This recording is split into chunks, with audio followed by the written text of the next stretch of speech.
Good evening. This is All India Radio. I'm Valsa Williams with the news at 9.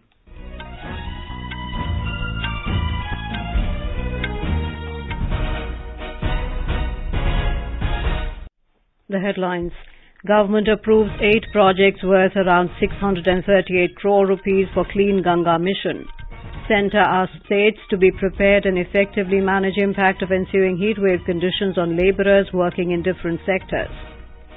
Staff Selection Commission to conduct multitasking staff examination in 13 regional languages in addition to Hindi and English. UN Secretary-General Antonio Guterres condemns outbreak of fighting in Sudan and calls for an immediate ceasefire to resolve the crisis. And an IPL Cricket match between Sunrisers Hyderabad and Mumbai Indians underway in Hyderabad. The National Mission for Clean Ganga MCG has approved 8 projects worth around 638 crore rupees. The projects were approved at the Executive Committee meeting of NMCG chaired by its Director-General G. Ashok Kumar. Of them, 4 projects amounting to around 407 crore rupees were approved for pollution abatement in the Shimla district with an aim to clean River Hindon, which is a tributary of River Yamuna. Ministry of Jal Shakti in a statement said these projects are part of the comprehensive Hindon rejuvenation plan as this river is identified as Priority 1 polluted river stretch. Our correspondent reports that at Haridwar in Uttarakhand, construction of Akhand Param Dham Ghat has been approved at a cost of over 2 crore rupees. As part of preparations for the Mahakumbh in 2025 at Prayagraj in Uttar Pradesh, a project related to the development of 7 ghats was cleared at the NMCG meeting. The ghats include the Saswamedh Ghat, Kila Ghat, Gyan Ganga Ashram Ghat and Saraswati Ghat. These ghats will have amenities like universal access ramp and drinking water points. Besides, a sewerage management project at a cost of over 77 crore rupees was approved for Bihar. It will help prevent the flow of polluted water into river Kiul, which is a tributary of Ganga. While in Madhya Pradesh, the 93 crore rupees project will check the flow of polluted water into river Sipra, which is a sub-tributary of Yamuna. Anand Kumar for AIR News, Delhi. The Labour and Employment Ministry has asked all states and UTs to ensure preparedness and effective management of impact of ensuing heatwave conditions on workers and labourers working in different sectors. In a letter addressed to Chief Secretaries of all states and union territories, Labour Secretary Aarti Ahuja emphasised upon the need to issue directions to the employers, construction companies and industries to undertake necessary steps to mitigate the adverse effects of extreme hot weather. The Labour Secretary referred to the seasonal outlook issued by the India Meteorological Department for hot weather season during the current year, which indicates above normal maximum temperatures over most parts of northeast India, east and central India and some parts of northwest India. Union Minister of Health and Family Welfare Dr. Mansukh Mandavia said as G20 Health Working Group, we are heading in the right direction towards jointly creating a positive impact for future global health architecture. He was delivering the keynote address at the concluding session of the second G20 Health Working Group meeting in Goa today. Dr. Mandavia emphasized the impact of the COVID-19 pandemic on the healthcare systems around the world and stated it is essential for us to collectively break the cycle of panic and neglect and not let the phenomenon of pandemic fatigue diminish our ongoing efforts on pandemic preparedness, prevention and response. He also noted that India has proposed the agenda of digital health and innovation with a view to promoting the use of technology in health service delivery, bridging the digital divide across the world and promoting digital public goods. Promote digital public goods, bridge digital divide across the world, fueling converging ongoing digital health initiatives. The use of technology tools, including AI, smart variables, can be a game-changing event in health sector globally and specifically health LMICs, facilitating health service delivery and last-mile outreach. G20 nations and international organizations have supported the Indian proposal of Maharshi Initiative for Research in Millets and showed interest in cooperation for the extension service through Krishi Vigyan Kendras to farmers. On the second day of the G20 meeting of agricultural chief scientists in Varanasi, the participating countries recognized India's strength in the seed sector, which will be very useful to other countries also. The three-day G20 meeting of agricultural chief scientists with the theme Sustainable Agriculture and Food System for Healthy People and Planet is underway at Varanasi. Today, deliberations were held on digital agriculture and sustainable agri-value chain and public-private partnership in agricultural research and development. Several candidates filed nominations today for the Karnataka Assembly election, as the last day to file the nominations is the 20th of April. The ministers in the present cabinet, R. Ashoka, filed nomination from Kanakapura, Murugesh Nirani from Bilgi and S. Suresh Kumar from Rajajinagar. Among the Congress candidates, Zamir Ahmad Khan from Chamarajpet, P.T. Parameshwar Nayak from Huvina Hadagali and K.J. George from Sarvagnanagara filed their nominations today. From JDS, Y.S.V. Datta filed the nomination from Kaduru and Bandappa Kashempur from Bidar South. More from our correspondent.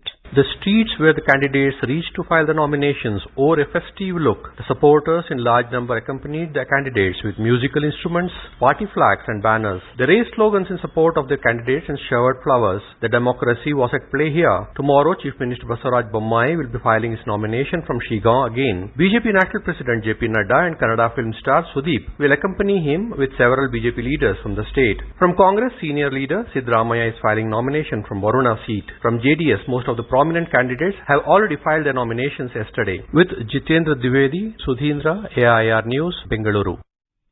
In a landmark decision, the Department of Personnel and Trading has approved the conduct of the Staff Selection Commission Multitasking Non-Technical Staff SSC MTS Examination 2022 and CHSLE Examination 2022 in 13 regional languages, in addition to Hindi and English.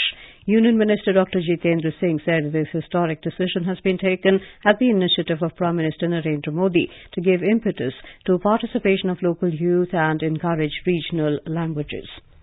A civic reception was organized in honor of President Draupadi Murmu at Raj Bhavan, Shimla this evening. The President is on a 4-day visit to Shimla from today. This is her first official visit after becoming the President. Speaking on the occasion, the President said that Himachal Pradesh has established many new dimensions in its development journey. She also appreciated people of the state for preserving the ancient culture and natural wealth of the state.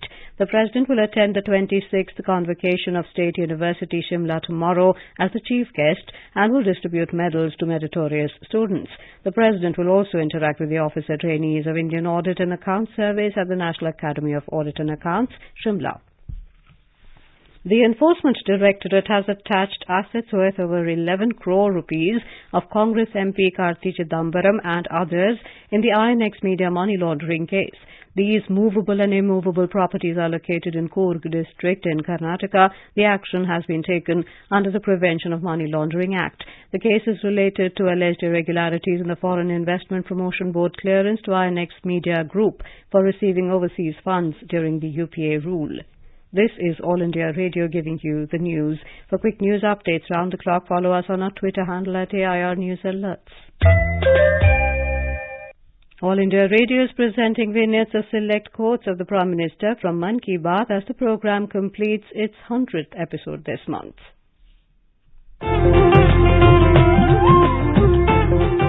People, voice and direct dialogue. That's your and our Man Ki Baat. Yes, this is how our Prime Minister connects with millions of countrymen.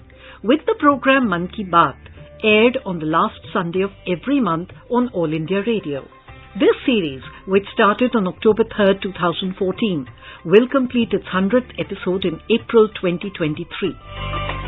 Let us recollect the words of the Prime Minister in this episode, where he shares with us the story of an ordinary man in Tamil Nadu who, at his personal expense, is sharing the wealth of knowledge contained in books. Before the electronic era, everyday reading was a ritual that almost everyone who wanted to gain knowledge adopted.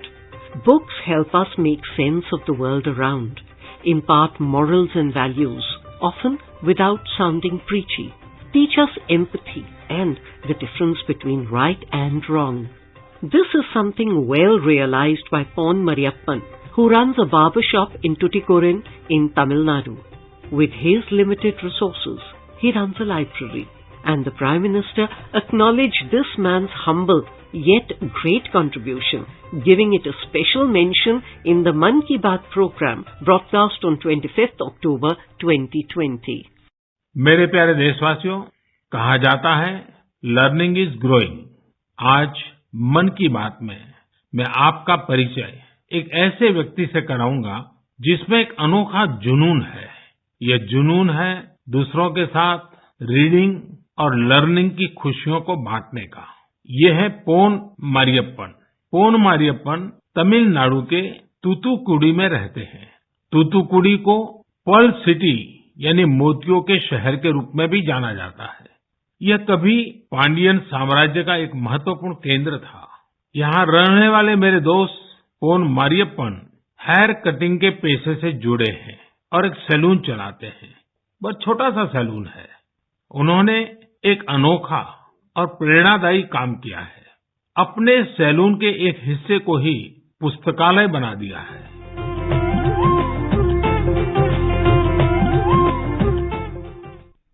Information and Broadcasting Secretary Apurva Chandra today said that animation, visual effects, gaming and comics AVGC sector has witnessed unprecedented growth in recent times and is expected to grow exponentially in the coming decade. He highlighted that it is imperative to give the right kind of exposure to children at the right age so that they have an opportunity to hone their creative skills and make a career in this sector. Mr. Chandra stated this while inaugurating the first national workshop and consultation on draft AVGC policies in New Delhi today. The IMB Secretary, who is also the chairman of the AVGC task force, emphasized that the states should also put in their best efforts to get benefits from the growth of the sector. AVGC is at a level what IT was in 1997, and we know the story of IT, how Indian IT has developed, captured, is a substantial force in the world. Same is a possibility now with AVGC. So in that context, this AVGC task force was created. The reports have been submitted. Mr. Chandra added that the IT sector has grown to become a substantial contributor in the world and the same potential resides in the AVGC sector, noting that major movies in Hollywood today involve skill and manpower from India. The Consumer Affairs Secretary Rohit Kumar Singh has said a model buyer agreement could help to streamline the home buying process and protect consumers from potential abuses. Addressing a roundtable conference on how to effectively redress the grievances pertaining to real estate sector in Mumbai today, Mr. Singh said that the model agreement could help to reduce disputes between home buyers and builders and ensure that consumers have access to effective, speedy, hassle-free and inexpensive grievance redressal mechanisms. United Nations Secretary-General Antonio Guterres has condemned the outbreak of fighting in Sudan and called for an immediate ceasefire to restore calm and dialogue to resolve the crisis. He stressed that it is crucial for the fighting to stop to support those who need the most. The UN chief expressed concern over the prevailing situation in the African nation and said fighting has led to horrendous loss of life and further escalation could be devastating for the country and the region. India has set up a control room to assist its citizens in Sudan in view of the current situation in their country. The control room set up by the External Affairs Ministry is to provide information and assistance to Indian citizens. The 24/7 toll-free helpline numbers are 1-800-1118-797, 9111-2301-2113, 9111-2301-4104 and 9111-2301-7905. The email is situationroom@mea.gov.in. In IPL Cricket, batting first, Mumbai Indians set victory target of 193 runs for Sunrisers Hyderabad at Rajiv Gandhi International Stadium in Hyderabad.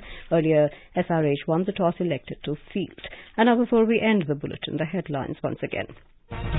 Government approves 8 projects worth around 638 crore rupees for Clean Ganga Mission. Centre asks states to be prepared and effectively manage impact of ensuing heatwave conditions on labourers working in different sectors. Staff Selection Commission to conduct multitasking staff examination in 13 regional languages in addition to Hindi and English. UN Secretary-General Antonio Guterres condemns outbreak of fighting in Sudan and calls for immediate ceasefire to resolve the crisis. That is all in the news at 9. Good night.